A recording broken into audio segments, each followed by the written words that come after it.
Hey everyone, welcome back. Hope you're having a fantastic day so far. So this year in 2024, all Social Security beneficiaries received a cost of living adjustment of 3.2%. However, we already have predictions coming out for next year in 2025. Is the cost of living adjustment going to be higher or is it going to be going lower? We're going to be going over that. Plus, in one city, they're handing out monthly stimulus checks of a certain amount. We're going to be going over that amount, who qualifies, and what the city is. But before we go ahead and dive into the main content of today's video, if you wouldn't mind helping me out real quickly by just giving this video a like, that just helps out with the good old YouTube algorithm, and also consider subscribing to my channel if you have not already.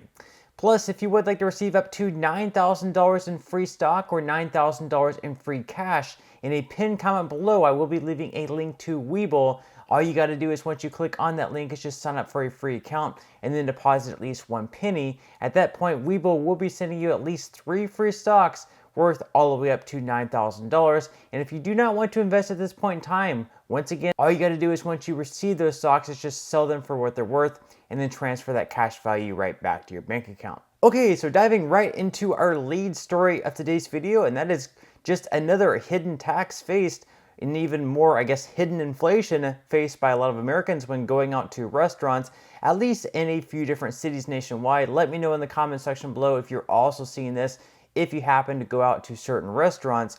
But actually over in Los Angeles, one person, I guess, went there and then they made a TikTok because they were looking at their bill. And while a lot of us look at our bill and just make sure that the items are correct, make sure that the dish that we ordered actually was $10, $15, or $20 or whatever we were supposed to pay for, we don't actually look down at the very bottom where it shows like the tax and anything else they decide to add. And one person actually found something pretty interesting down there. So according to CBS News, restaurants charging extra for water, bread, and workers' health plan. So a Los Angeles restaurant has come under fire after a prominent podcaster took issue with an unfamiliar surcharge on his guest check, an extra 4% fee automatically added to the bill to help fund the workers' health insurance. While Elemento, the restaurant in the Silver Lake neighborhood in Los Angeles, California, was singled out for the move, eateries across the U.S. are increasingly upcharging diners beyond the stated food prices on the menus. Nearly 1 in 6 restaurants said they are adding fees or surcharges to checks to combat higher costs, according to a December survey from the National Restaurant Association. Alimento's owner Zach Pollock said on Instagram that the surcharge is common across the restaurant industry, noting that many Los Angeles eateries have instituted the practice since the Affordable Care Act passed in 2010, mandated that companies with 25 or more employees provide full-time employees with health insurance. It's also wise to read the fine print. Pollock noted that his restaurant offers to remove the charge at customers' request, a fact that it prints on every guest check.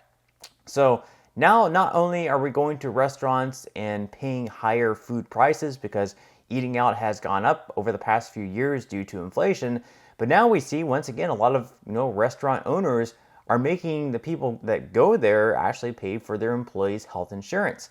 And before, it was kind of a common practice, at least in this country, where we would have to tip anywhere between 15, 20, 25%. And even 15 to 20% isn't even really considered good anymore. I guess because social media, the spread of these huge tips are becoming more common. So anything below 20% now is almost seen as bad, I guess, going out, even though 20% should be considered a pretty good tip.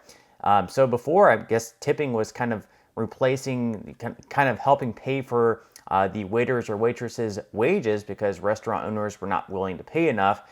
And now not only are restaurant owners wanting us to pay the wages of their employees, now they're wanting us to pay their health insurance. What's next? Paying for the utilities? So basically, a lot of restaurant owners are, right now they're saying, hey, all we have to pay for is our rent and we have to pay for our utilities. You're going to pick up the cost for all of our employees. And while that's fine, I guess that's their business model and all, but eventually that might just backlash where people are just going to decide which restaurants they want to go to and which restaurants they're not going to go to. And a lot of businesses are going to fail for this reason. So let me know in the comment section below what you think of this. I mean, should we be paying for the workers' health insurance along with their wages? What are your thoughts? I think it's kind of ridiculous. But again, people are going to make their decision on which businesses to go to and which ones not to go to. Now, in some other news, of course, once again, this year in 2024, everyone receiving Social Security benefits received a cost of living adjustment of 3.2%. And while that's pretty good, it was a lot lower than the previous years of 8.7%. But in 2025, according to one expert, it's going to be going even lower. So we're going to be going over this article here by Yahoo Finance, where they say that Social Security's cost of living adjustment for 2025 could be the lowest in 5 years. So the cost of living adjustment for 2025 Social Security recipients could be as low as 1.4%, down from 3.2% this year, making it the lowest level since 2020, according to an analysis by the Senior Citizens League.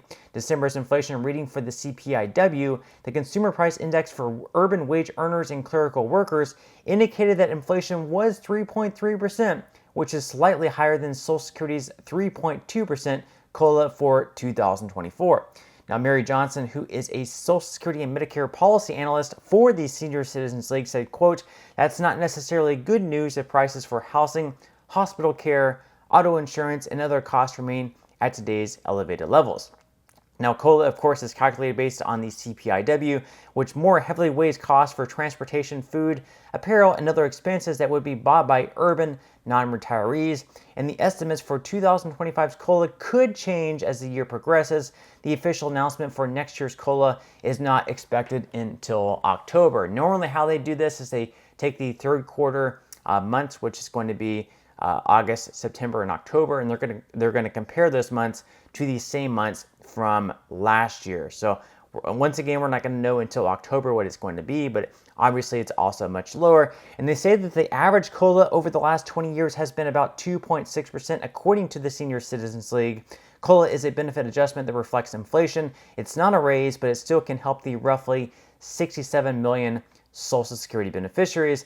And then they also say that, of course, Medicare Part B premiums may also rise next year, which is pretty much going to negate any increase that takes place. And then also she's noting that the 2023 COLA of 8.7% could affect Social Security recipients' taxes going into this year's tax season. Now, the tax brackets for Social Security have not increased for a very long time. So when they first started, there were very few people receiving benefits that had to pay any taxes on their benefits. And now in today's day and age, there's going to be a much higher percentage than before paying taxes on their income. So not only are the Medicare Part B premiums are going to be increasing next year, but more and more people are also going to have to pay taxes on their Social Security benefits. Now, in our final story of today's video, of course, we have more stimulus payments going out in one city, and it's not just a one-time payment, but in this city, they're actually going to be paying them out on a monthly basis. So according to The Sun, Americans to get new monthly payment, no strings attached, of $528.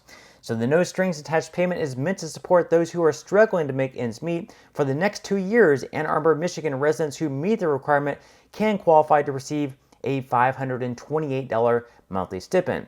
This is all part of a new initiative called Guaranteed Income to Grow Ann Arbor, which is funded in part of the Federal American Rescue Plan Act of the city, totaling $1.8 million. The funds are intended especially for any kind of local business owner who is having financial difficulties. This could apply to freelancers, self-employed individuals, proprietors of small enterprises, formal or informal business owners, gig workers, and low-income side hustlers. First, they must be at least 18 years old and live in the city of Ann Arbor. Second, they must have an income at or below 225% of the federal poverty line. So if this is you, I definitely recommend that you apply. And let me know in the comment section below if you believe that your city should do something similar and if you believe that we should have a fourth stimulus check. But that's all we have for today's video. I certainly hope that you enjoyed and found value out of it. If you did, again, I would greatly appreciate if you could give this video a like. Consider subscribing to my channel if you have not already. And I will see you in the next video.